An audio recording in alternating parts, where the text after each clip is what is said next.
Gracias, Presidenta. Lo que quiero, mire, y lo que de alguna manera preocupa a este parlamentario es que en septiembre de 2008 se hace ese viaje. Usted dice, los motivos lo ha explicado aquí, ha ido conjuntamente con una comitiva, con el apoyo del congresista Mauricio, ha dicho de que no fue que el gobierno peruano tuvo la iniciativa, sino el gobierno brasileño llevó. Usted manifestó con empresas que se reunió, pero un mes después usted pasa a ser premier, ¿cierto? Octubre del 2008, ¿correcto? Sí, correcto. Pasa un mes después y comienza la relación con estos decretos de urgencia. Entonces, yo le quiero preguntar acá, ¿usted asume alguna responsabilidad política de todo esto? ¿Asumiría como un cargo de decisión o asume una, porque un político asume responsabilidades activos y pasivos de las acciones que realiza, ¿no? Entonces, ¿usted asumiría algún tipo de responsabilidad de esto? Política me refiero. Mire, yo asumo responsabilidad política en lo que corresponde a Bagua. Asumo la responsabilidad por el significado de Bagua, lamentablemente por las informaciones de alguien que desvió todo el trabajo que había hecho, pero como primer ministro asumo, ¿de acuerdo? Pero no, aquí no puedo asumir ninguna responsabilidad política porque creía de que había necesidad de la inversión. Pero lo que yo no podía pensar, y seguro que usted tampoco si trabaja con un equipo, de que alguien pueda aprovecharse para hacer corrupción. O sea, ¿quién se podía imaginar que expresidentes, quién se podía imaginar que exgobernantes que saben perfectamente que en épocas nuevas donde todo se conoce, podían cometer los delitos que han cometido? O sea, sí, es imposible. Yo no sé si habría que tener pues una bolita mágica para saber de que han hecho lo que han hecho. Le reitero, congresista, Olmos no necesitó que una empresa la corrompa. Olmos se hizo de la manera más transparente desde el gobierno regional y otros se pueden haber beneficiado. Yo descubro de Olmos recién a raíz de lo que estamos conociendo, pero yo no he visto ningún nivel de corrupción para Olmos. Por lo menos lo que hemos hecho nosotros, hemos hecho todo lo posible, pero además, lamentablemente no tengo, pero lo voy a hacer llegar, nosotros firmamos un convenio con transparencia. Y en ese convenio con transparencia decíamos exactamente, también lo hice como primer ministro, exactamente todo lo que hacíamos todos los días y con quién nos reuníamos todos los días. Y Transparencia Internacional nos premió justamente porque tratábamos de hacer las cosas diferentes. Entonces no... En todo caso, ¿quién cree que usted que tiene la responsabilidad política en esto? ¿Quién debe asumir esta responsabilidad política? La responsabilidad no solamente política, sino la responsabilidad penal, quienes hicieron las cosas con el propósito que usted menciona. O sea, si yo hago un decreto pensando que voy a hacer corrupción, tengo responsabilidad política si he sido autoridad y tengo responsabilidad penal porque he sido corrupto. Ok, lo primero que quiero aclarar es que y usted ha sido parlamentario, acá, esto no es el Poder Judicial, el Poder Judicial dará pues el tema penal, acá estamos en el tema de fiscalización y control político, ¿no? Entonces por eso mi pregunta es, ¿quién cree usted que tiene responsabilidad política? Sobre todo los documentos que usted firmó, o sea, yo le estoy hablando de documentos que usted firmó, claro, hay una serie de hechos que han pasado y que usted ha tratado de dilucidar acá y que bueno, es su versión y yo la respeto, yo le creo, pero... La pregunta era, pues, finalmente, ¿quién asume aquí una responsabilidad política de lo que se ha hecho aquí? Y usted me dice, bueno, los que habrán hecho, pues, ¿no? Entonces, a mí me parece que el hecho político sí tiene responsables aquí, sino que no se quiere decir, de repente.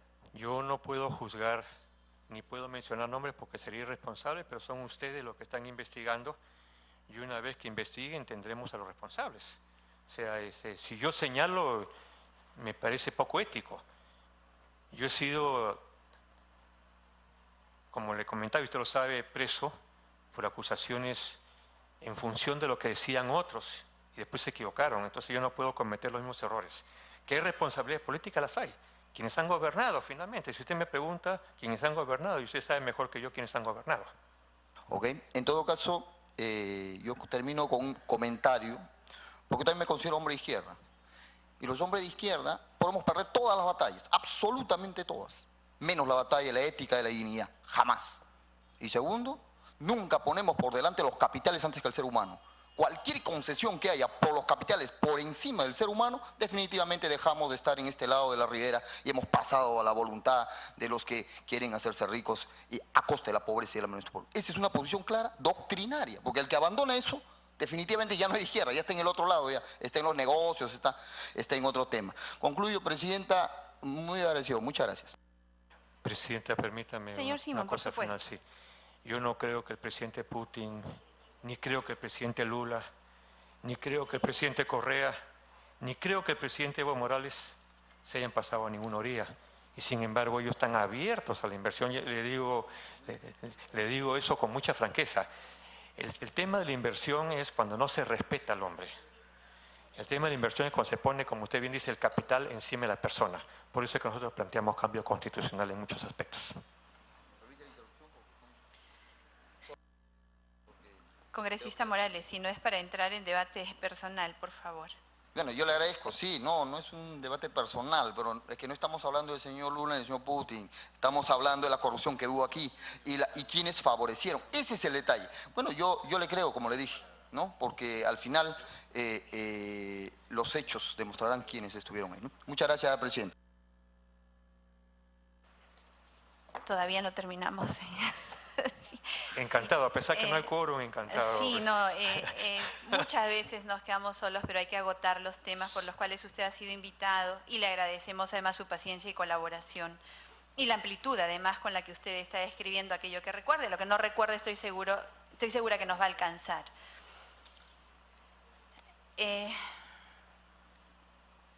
Quiero terminar con el tema de Olmos para poder terminar con lo del tren eléctrico. La segunda adenda al contrato de concesión Trasvase Olmos, suscrita por usted con fecha 2 de diciembre del 2005, se adicionó a la cláusula 10. Antes de eso, antes de seguir con mi pregunta, no necesitamos quórum para continuar con la sesión, porque es una sesión en la cual hay un interrogatorio que queda registrado. No, esto para eliminar cualquier suspicacia no se preocupe, o de vulneración a podemos estar la práctica usted, presidenta, parlamentaria. y yo como presidenta de la comisión sin ningún problema. Así es, además estamos autorizados para ello. Así es, lo sé porque también soy congresista y además quiero llegar a la verdad. Así es, todo el Perú. Y le vamos a agradecer, por lo tanto, su máxima colaboración. Claro que sí, es juramentado además, o es jurado además. Así es. Le estaba hablando de la segunda adenda al contrato de concesión Trasvase Olmos. Usted la suscribe, es la del 2 de diciembre del 2005. Esta segunda adenda adicionó a la cláusula 10, declaraciones y garantías del concedente, el numeral 10.1. Que podamos entrar en contexto. El Gobierno Nacional garantizará, sujeto a las aprobaciones de ley en su integridad, las obligaciones de pago que asume el concedente en virtud de las cláusulas 7.5 y 15 del presente contrato. En ese sentido, de acuerdo a los antecedentes de la referida adenda, entendemos que se siguió procedimiento establecido en la cláusula 26 del contrato de concesión para realizar modificaciones. Se contó con pronunciamientos previos del supervisor Proyecto Especial Olmos Tinajones, el PEOT, y Proinversión. E incluso el Gobierno regional solicitó la opinión previa de la Contraloría General de la República, lo que está manifestado. ¿Podría decirnos quiénes fueron aquellos funcionarios a cargo de tales pronunciamientos por cada entidad? ¿Lo recuerda? Bueno, en el caso del Proyecto Especial Olmos Tinajones, el ingeniero Enrique Salazar era el responsable. O sea, se entiende de que es... ¿Alguno recuerda usted si tuvo pronunciamiento desfavorable en relación al numeral 10.1.8 que le cité? No hemos visto, no, yo no vi ningún informe desfavorable. Todos fueron favorables. Todos fueron favorables. Le hacemos puntualmente la consulta del caso en relación a las asesorías financieras que realizaron las empresas Westfield Capital, de propiedad del señor Pedro Pablo Kuczynski, y First Capital, a la adjudicataria del proyecto Trasvase Olmos, constructora Norberto Odebrecht S.A., como es de conocimiento público, mediante el Decreto Supremo 014-2006, Economía y Finanzas, del 11 de febrero del 2006, suscrito por el entonces primer ministro Pedro Pablo Kuczynski, el Estado peruano emitió una garantía soberana por 401 millones, en base a la cual la concesionaria Trasvase Olmos S.A. pudo emitir los bonos corporativos con el Banco de Crédito del Perú por 100 millones en marzo del 2006. Estructuración financiera que había sido elaborada por las empresas Westfield Capital y First Capital. En otras palabras, podríamos decir que el referido numeral 10.1.8, adicionado por medio de una adenda que usted mismo suscribió, dio lugar a que justamente se emita el Decreto Supremo 014-2006, Economía y Finanzas, y así se configure la estructuración financiera que le acabo de describir. En esa línea le consulto. ¿Usted tenía conocimiento o indicios que dicha estructuración financiera había sido elaborada desde el sector privado por una empresa vinculada al entonces funcionario público en el máximo cargo, señor Pedro Pablo Kuczynski? Le voy a decir algo, Presidenta, que puede sonar político, pero tengo que decirlo. Yo rompí con el señor Pedro Pablo Kuczynski cuando me enteré de esta situación. O sea, yo, al igual que todos los peruanos, nos enteramos justamente de la falta de información que había hecho Pedro Pablo Kuczynski y nunca supe que haya hecho algo a favor de Olmos. O sea, ha sido un golpe muy duro para nosotros. Por lo tanto, nunca lo conocí. Además, nunca me imaginé que el señor Pedro Pablo Kuczynski haya tenido algo que ver con Modres. Jamás lo demostró. Es más, fue muy crítico cuando conversábamos. Él era muy crítico de Odebrecht. Entonces, ¿y qué le parece eso? Ya le pregunto como político, que haya sido muy crítico, pero al mismo tiempo haya sido su servidor a través de su propia empresa, que era una empresa unipersonal. Dramático, terrible, lástima por los peruanos. O sea, yo creo que esto es gravísimo para la democracia y más aún de un personaje que tiene una imagen, si bien es cierto, discúlpeme que lo diga lobista, pero no corrupto. Pero el solo hecho, el hecho de haberlo hecho, aprovechándose las necesidades de un pueblo con respecto al proyecto Olmos de beneficiarse, es lamentable. Se lo digo con toda la franqueza y además se lo diría directamente a Pedro Pablo, porque nunca me comunicó esto. Habiendo estado, como usted bien lo sabe, en una lista en conjunto, habiendo caminado juntos, habiendo ya como congresista hablado de los proyectos, haber hablado de Olmos y nunca lo supe. Entonces, es lamentable, o sea, es lamentable. Usted ha hecho una revelación ahora, por nosotros desconocida hasta ahora, de que él era asesor y que el presidente Alejandro Toledo le indicó a usted que hablara con el entonces ministro de Economía, Quijandría, y con Pedro Pablo Kuczynski. Desde esa época probablemente el señor Kuczynski ya tenía tratos privados con la empresa privada que finalmente se hizo de la concesión. Bueno, como le digo, yo no puedo afirmar eso si fue antes, si fue después, pero que fue asesor del gobierno del presidente Toledo, ha salido en los medios de comunicación en la época que el presidente Toledo fue presidente. Nosotros hemos hecho el cruce cronológico de la época en la que el señor Quijandría fue ministro de Economía. Claro, no, pero lo que le digo es que el presidente Toledo tenía mucha confianza en Pedro Pablo Kuczynski, que eran muy amigos, o sea, vienen de las escuelas, manejan economía. Entonces, mucho lo escuchaba el presidente Toledo a Pedro Pablo. Tendría que venir aquí la señora esposa del presidente Toledo para decir qué pasó. ¿Alguna vez usted o algún funcionario suyo se reunió con el señor Pedro Pablo Kuczynski cuando éste no ejercía función pública? Bueno, eso ya me respondió, ¿no es cierto? Cuando él no ejercía función pública, usted sí se reunió por encargo del señor Alejandro Toledo y se reunió en las oficinas del MEF, además, en oficina oficial. Sí, yo le he dicho que ha sido cuando fue primer ministro, pero además yo con el señor Pedro Pablo Kuczynski he tenido durante el proyecto Olmos una reunión que fue para ese pedido y después una relación así amical o una relación política cuando fue candidato a la presidencia. ¿Congresista Beteta? Sí, por su intermedio, Presidenta. Sería bueno que quizás nos podría ayudar en este mismo trabajo de investigación. ¿Usted conoció o en alguna oportunidad se reunió con el señor Gerardo Sepúlveda? No sé ni quién es Gerardo Sepúlveda, salvo por los medios de comunicación. No conozco, no sabía ni que era chileno, ni que existía, ni que tenía partida de nacimiento. Nos hemos enterado por los medios de comunicación. O sea, usted no lo conoció en la época cuando era gobernador, presidente regional y para quizás tocar los temas financieros del proyecto Olmos no se reunió con el señor Sepúlveda. No lo conozco, como le digo, no sabía que existía.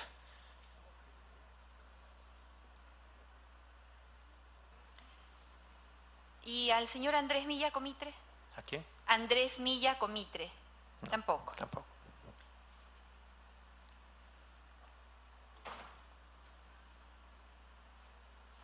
Le quisiera pedir su explicación, que nos explique su participación e intervención en el contrato de concesión para el diseño, financiamiento, construcción, operación y mantenimiento del proyecto Irrigación Olmos, suscrito el 11 de junio del 2010 por la señora Neri Enis Aldarriaga de Crol. No participé, no me correspondía. Nada, Nada, no. ni siquiera por el amor que le tiene a Lambayeque. No, porque una interesarse y mirar como- de las cosas que uno aprende es que cuando hay otro gobernante, por más que sea de su propio partido, uno tiene que ser respetuoso. Entonces, ¿qué sucede, Presidenta? Que cuando yo voy a Lambayeque, la gente piensa que sigo siendo presidente regional y entonces eso es un problema porque los presidentes regionales de aquel entonces a veces sienten celo, ¿no?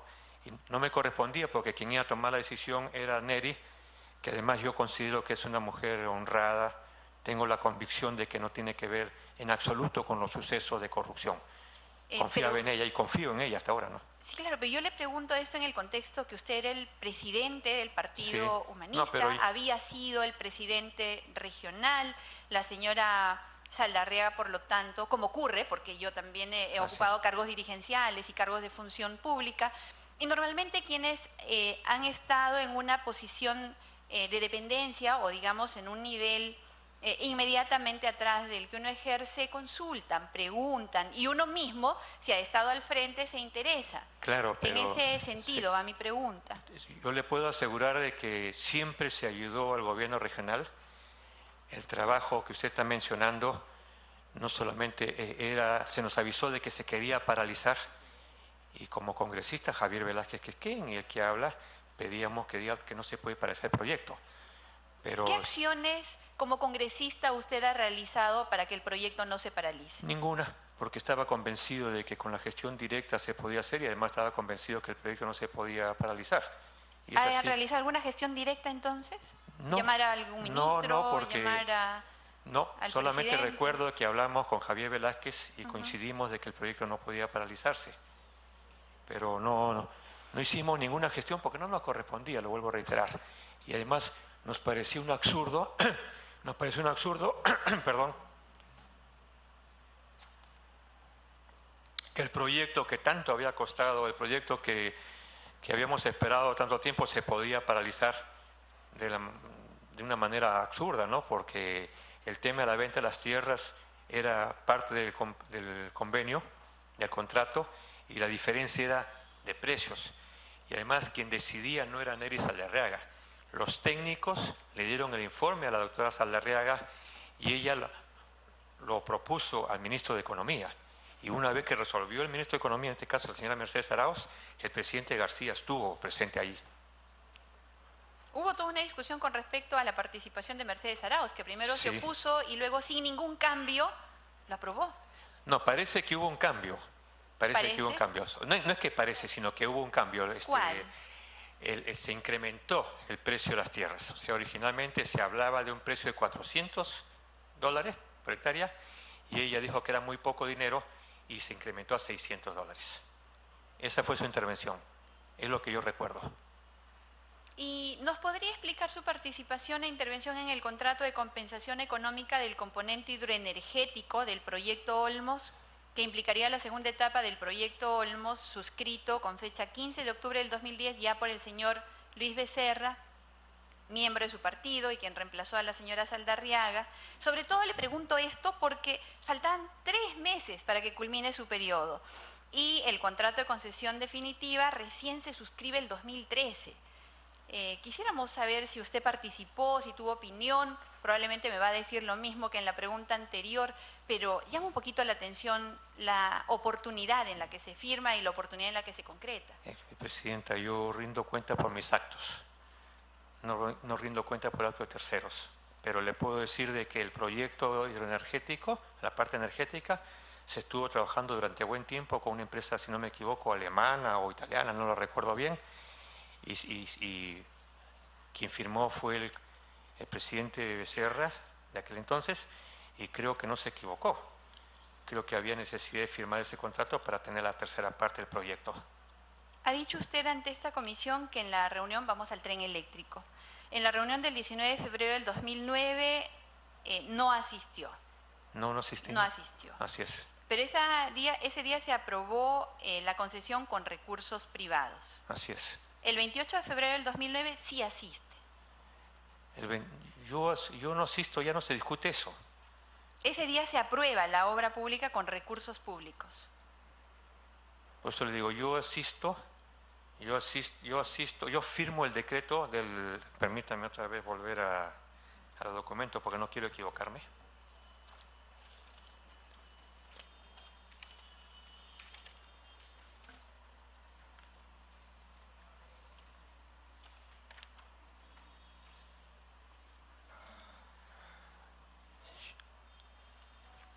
En el 032...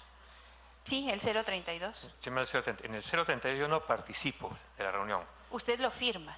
Yo firmo ya lo aprobado, están con la firma de todos los ministros. Con el aval del presidente de la República que lo firmó, el ministro de Transporte que es el responsable y el ministro de Defensa, recuerdo en aquel momento, y algunos otros ministros. O sea, se discutió, lo discutieron ellos, está el acta, están las firmas, no estoy yo, pero sí firmo el decreto porque me parecía Claro. que había que firmarlo. Y por eso es que nosotros le preguntamos, Sí. porque necesitamos saber qué pasó entre el 19 de febrero y el 28 de febrero. ¿Cómo es que una obra que se iba a ejecutar con recursos privados termina ejecutándose con recursos públicos? Y usted suscribe esto sin haber verificado lo que se había aprobado en la sesión del 19 de febrero. ¿No debió verificar los informes sustentatorios que llevaron a esta decisión? ¿Cómo es que suscribe usted? ¿Confía plenamente en lo que habían hecho en lo que habían suscrito los ministros? O sea, la garantía de que se estaban haciendo las cosas bien fue la firma de los ministros. ¿Cuál es el nivel de responsabilidad que usted tiene en este cambio que ha significado finalmente un cambio importante? De recursos privados pasamos a recursos públicos. Primero que el debate del tren eléctrico fue durante meses. La necesidad del tren eléctrico se vio, el conflicto originario entre el municipio que no invertía y que no tenía el dinero y la responsabilidad del ministro de Transporte por orden del presidente de la República, en este caso Alan García, que decía que ese proyecto había que hacerlo. O sea, la parte técnica, con proinversión y la decisión política fue tomada no solamente por el ministro de Transporte, sino hubo también presencia del municipio que cedió la autoridad autónoma para dársela al Ministerio de Transporte. Yo tengo aquí todos los proyectos, todos los análisis que hacía el municipio de Lima para terminar diciendo lo que lo haga el Ministerio de Transporte. Lo que pasa es que, señor Simón, en esta sesión del 19 no había ningún documento sustentatorio. Los documentos sustentatorios recién aparecen el 24 de febrero, 5 días después de haberse tomado la decisión. Y esto se materializa en un decreto de urgencia, el 032, que se firma el 28 de febrero. El 27 Entonces, de febrero, no es que hubo una discusión en esta decisión en estricto muy grande, no fueron ni 9 días, no fueron ni 10 días, en el cual se toma una decisión importantísima y, como le repito cronológicamente, se reúne en el 19, es obra con recursos privados. La información o la documentación sustentatoria es del 24, es decir, posterior al 19, y el 28 de febrero se expide un decreto de urgencia que usted suscribe, que cambia por completo el origen de los recursos. Entonces quisiéramos saber allí... Lo vuelvo a repetir, hasta antes de que se firme el decreto, había un conflicto entre municipio y gobierno central. El municipio reconoce que no tenía los suficientes recursos para poder culminar este proyecto que es el transporte masivo de Lima al Callao. Lamentablemente, en el debate que usted menciona, yo no participo porque no fui invitado, o sea, o de repente estuve fuera. Pero el hecho es que no se participa y el día 27 de febrero, con la firma de todos los ministros, o los ministros que corresponden, firmo yo porque era de interés nacional. Pero además, quiero decirle, congresista, que todo se ha hecho de acuerdo a ley, o sea, no se hizo nada fuera de la norma. ¿Usted leyó el acta de la sesión del Consejo de Ministros del 19 de febrero? ¿Siquiera eso la leyó? Le pregunto eso también insistiendo porque la Municipalidad Metropolitana de Lima también, cuando se dice que es una concesión, es decir, no se habla de recursos públicos. Se habla de precios unitarios. Perdón, claro, no se habla en ningún momento de recursos públicos, sino de recursos privados. Porque salía más caro y se habla de precios unitarios y yo le pido, creo que aquí ha venido el ministro Cornejo, quien tendría que dar la explicación del caso, pero si usted me pregunta si es mi firma, sí es mi firma. Yo he firmado y la parte profesional, la parte técnica, la hizo quien corresponde, en este caso el ministro de Transporte y el municipio de Lima. Eso es lo que yo le puedo contestar. Pasa, señor Simón, y acá yo quiero irme al inicio de su intervención. Los políticos tenemos una enorme responsabilidad. En efecto. O sea, no es que los técnicos deciden y ellos son los que hacen los cálculos, los números, sí pues, ellos hacen eso, pero somos los políticos, sobre todo en cargo ejecutivo, quienes tienen que verificar que todos los procedimientos estén bien hechos. Porque es la firma del político la que finalmente dispone. Es la firma del político en cargo ejecutivo, digo, en este caso el cargo de primer ministro. Entonces, ¿cuál es la responsabilidad política del primer ministro en este caso? A ver, pero es que tendría que responderle igual al señor congresista. El tren eléctrico era una necesidad nacional y una necesidad local. Transporte masivo. El tren eléctrico estaba paralizado y había que hacerlo. Si se utilizó dinero público y se utilizó dinero privado, eso ya no me corresponde a mí. Yo no puedo sospechar que se va a incrementar el precio. O sea, y usted ha sido, me dice, autoridad y sabe perfectamente cómo se manejan las cosas. A mí me da una versión que la consideraba legítima. Entonces, yo no pongo en tela de juicio las explicaciones que dan sobre los precios unitarios y los costos que aparentemente resultarían mucho más baratas según lo que hoy día conocemos. Pero esa explicación, ¿por qué se cambió? Tendría que darlo el ministro de Transporte, que nos la dio a nosotros, pero la respuesta es de él. Si usted me dice, ¿qué responsabilidad? Firmar un decreto no es ninguna responsabilidad. La responsabilidad es el tema de corrupción. A mí me parecía que era correcto lo que se estaba haciendo. Le repito nuevamente que si insistimos en los instrumentos normativos que se emitieron, es porque fueron estos instrumentos normativos los que permitieron en este caso el incremento del precio, no en este caso, pero sí en el caso que investigamos, no en el de U032, sino en otros instrumentos normativos emitidos acá, los que permitieron, por ejemplo, el incremento del precio referencial. Y este incremento de precio referencial es el que, en la teoría que tenemos, es de donde sale la tela pues para cortar lo que corresponde a la coima, que en este caso sí ha sido encontrada. En las cuentas del señor Cuba se han encontrado cientos de miles de dólares. Pero yo le vuelvo a repetir también. ¿Y cuál es la responsabilidad del político? O sea, ¿cuál es la responsabilidad del primer ministro que suscribe el decreto de urgencia? Es que, por favor, presidenta, yo puedo suscribir un decreto de urgencia, pero no puedo estar pensando de que mañana o pasado mañana alguien se va a aprovechar el decreto de urgencia. O sea, entonces paralizamos todas las obras, no hacemos nada porque estamos sospechando. Entonces, yo le reitero, mi firma está ahí porque creía que era lo correcto, y si el señor Cuba u otros se han beneficiado, pues investiguen por qué y castiguen a la empresa y castiguen al señor Cuba. Pero un político o una autoridad... Un ministro, un primer ministro. Un ministro, un presidente regional, un presidente de la República, tiene que pensar en hacer la obra y pensar en la cosa muy transparente, como he hecho yo y como he hecho otros.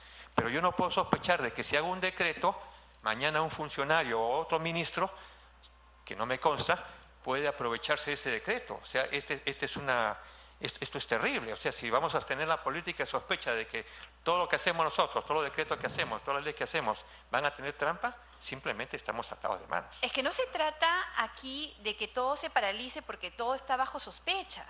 Se trata de que tengamos una diligencia de tal manera que si hay un cambio de recurso privado y todo va a salir de la plata del Estado, tiene que preguntarse mínimo por qué, qué pasó aquí, dónde está el sustento, o si vas a incrementar significativamente el costo y los tiempos que han pasado para poder analizar y sustentar este incremento del costo no son razonables.